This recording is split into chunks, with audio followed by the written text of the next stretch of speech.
¿Alguna vez te has preguntado qué es el principio del cristianismo? A lo mejor necesitamos aclarar la pregunta. Por ejemplo, ¿qué es el principio del cristianismo con respecto a la experiencia individual de la conversión de una persona típica? A lo mejor esta pregunta permite varias respuestas correctas, pero hoy vamos a analizar lo que John Gresham Machen dijo que es el principio del cristianismo. Él dijo que es la conciencia de pecado, o sea, reconocer o estar consciente del pecado personalmente. ¿Quién fue John Gresham Machen? Él era un erudito conservador del Nuevo Testamento y un presbiteriano activo durante las décadas 20 y 30 del siglo XX. Participó en la controversia entre los fundamentalistas y los modernistas sobre la infalibilidad de las escrituras y la existencia del sobrenatural. Fundó el Seminario Teológico de Westminster y la Iglesia Presbiteriana Ortodoxo cuando su denominación marginó a los que creían en las verdades históricas del cristianismo. Y además escribió varios libros excelentes, entre ellos Cristianismo y Liberalismo, y muchos artículos breves. El tema de la conciencia de pecado se encuentra en muchos de los escritos de Machen. Vamos a ver por qué le importaba tanto. Empecemos entonces con una definición. ¿Qué es la conciencia de pecado? Él dijo, no podemos llegar a una convicción de pecado por un proceso de razonamiento. O sea, no es algo meramente intelectual. Al contrario, es una convicción de toda la mente y corazón, dijo. Segundo, es un profundo entendimiento de nuestra condición perdida. Y tercero, una iluminación de la conciencia somnolienta. Para Machen, este es el punto central para el cristianismo. Dice, sin la conciencia de pecado, la totalidad del Evangelio parecerá ser un cuento sin valor alguno. Vamos a ver primero por qué cree que es el fundamento de la fe. Primero, es porque es necesario para creer en la ira y castigo de Dios. En los tiempos de Machen, las doctrinas de la ira de Dios y el castigo eterno en el infierno eran poco más populares que hoy en día.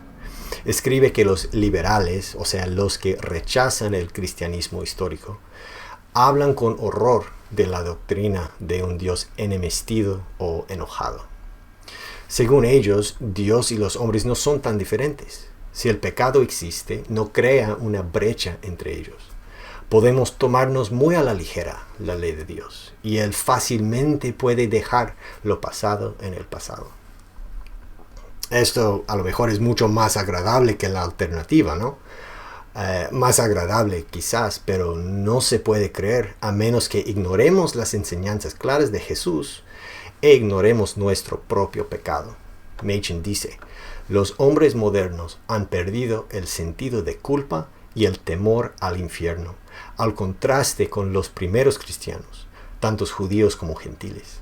Ellos aceptaron a Cristo como Salvador solamente porque podía rescatarlos del abismo y llevarlos a una relación recta con el soberano y juez de toda la tierra. Segundo, la conciencia de pecado es necesario para creer en el sobrenatural. Ahora, hay que admitir que es cosa difícil creer en los milagros y el sobrenatural. Por lo general dudamos de cuentos de acontecimientos sobrenaturales, que significa que naturalmente vamos a rechazar la encarnación de Cristo, su nacimiento de una virgen, los milagros, la resurrección, etc.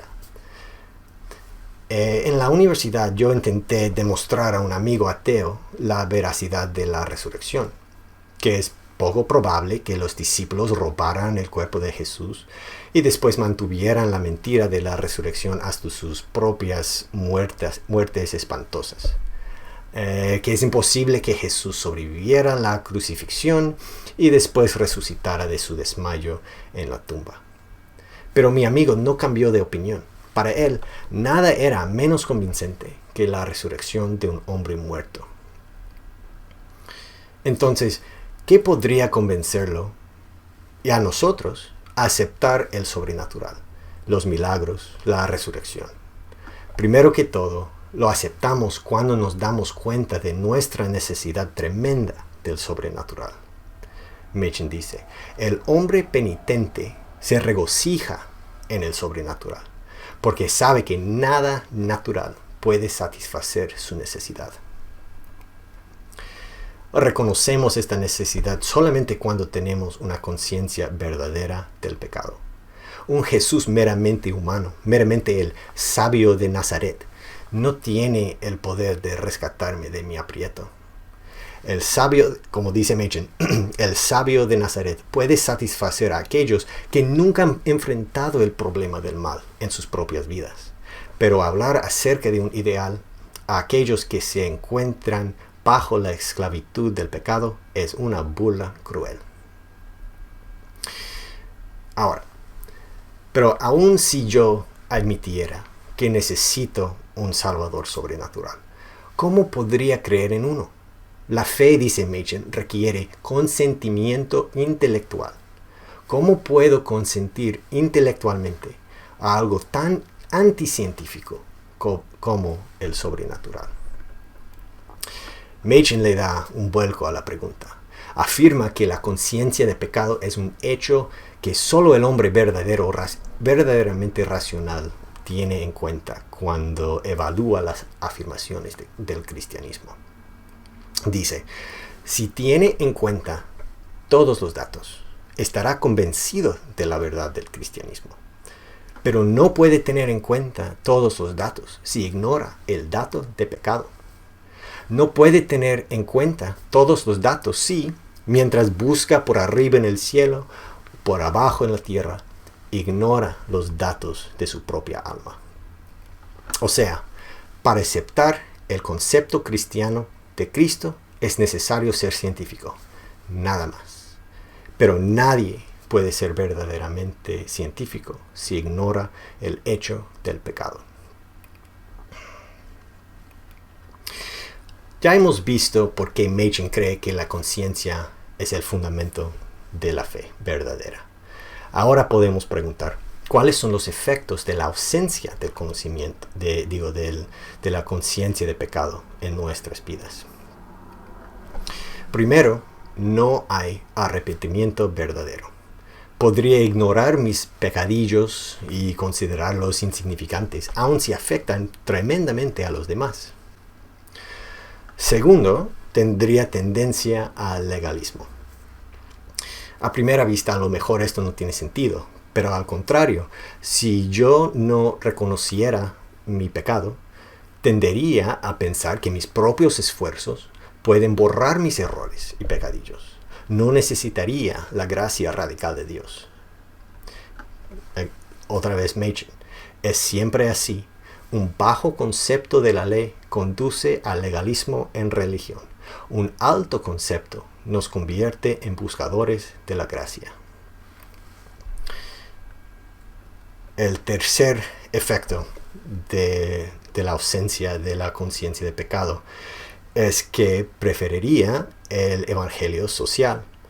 Si no hay infierno real, si solamente existe el infierno en la tierra, la misión de la iglesia se pone mundana, no espiritual. La transformación de la sociedad, el cumplimiento de necesidades físicas se vuelven más importantes que la salvación de almas. Y cuarto, la desintegración de sociedad. La indiferencia a las leyes humanas sigue después de la indiferencia a la ley de Dios. Machen dice, ¿qué clase de edad es esta en la que la ley de Dios se considera como pasada de moda y en la que no hay conciencia de pecado? Se lo voy a decir. Es una edad en la que la sociedad se está desintegrando a ritmo acelerado. Miren a su alrededor y ¿qué ven? Por doquier se contempla un relajamiento de restricciones, un abandono de normas, una vuelta a la barbarie. Ok, entonces, ¿qué hacemos? ¿Cómo podemos fomentar una conciencia del pecado en los demás. Primero, hay que proclamar la ley. Predicar para producir una convicción de pecado. Pero proclamar con la boca no es suficiente, como dice Machen. Para despertar la conciencia del pecado, la ley de Dios tiene que proclamarse en las vidas de los cristianos como también en la palabra. Es inútil que el predicador en el púlpito expulse fuego y azufre si al mismo tiempo los feligreses no toman el pecado en serio y se acomodan felizmente a los estándares del mundo. Las tropas de la iglesia deben hacer su parte al proclamar la ley de Dios por medio de sus propias vidas, para que los secretos de los corazones de los hombres queden al descubierto. Pero también sabemos que nuestros esfuerzos no son suficientes.